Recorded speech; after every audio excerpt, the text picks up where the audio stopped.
Yes, hello mga kacharotero kong friend. For today's kacharota ng buhay ko, ayan, gagawa tayo ngayon ng sweet and sour meatballs.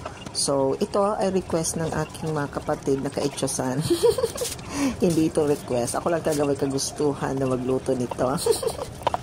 So, ayan. So, gumawa ako na, bumili pala, hindi gumawa, no? Kasi pag gumawa, ang hirap-hirap kayo gumawa ng karne. Ayan. So, bumili ako ng karne na 1/4 na giniling at saka nilagyan ko ng paminta, asin, ayan, harina, at saka itlog, at saka pinag-mix-mix ko siya. At ito naman, pinaprepare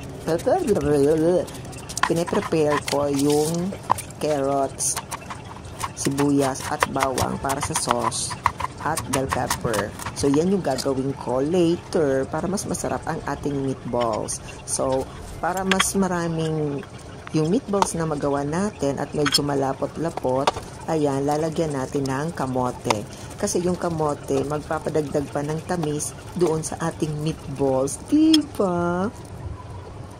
So, pagkatapos natin ihalo yung kamote, syempre bibilog-bilugin natin gamit ang ating malinis na kamay. Ganun. And after that, magpapainit na tayo ng kawali. Kasi nga, ipiprituhin muna natin yung meatballs. So, pag golden brown na siya, pwede na siyang hanguin at ibenta sa pawn shop kasi golden brown. Charot! Ayan. So, hahanguin na natin siya sa mantika para hindi siya masunog. Kasi nga, pag nasunog siya, papait yan. Ganun. Ayan. Tapos ilalagay na natin yung second batch ng ating meatballs. At itong meatballs na ito ay manamis-namis. Kasi nga, nilagyan ko ito ng kamote. Walang sugar yan, ha. So, yung sauce naman ang gagawin natin ngayon. So, kumuha ako doon ng konting mantika sa prinituhan ko ng meatballs. At iginisa ko ang sibuyas muna at bawang. Inuna ko yung sibuyas kasi madaling masunog yung bawang. So, kailangan pag nakita na natin ang kaluluwa ng sibuyas, ilalagay na natin yung bawang. At pag medyo nangangamoy na o amoy mo na yung aroma. Aroma. Ilalagay na natin yung carrots at isusunod na natin yung bell pepper para bumango yung ating meatballs. At syempre, ang ating tomato sauce.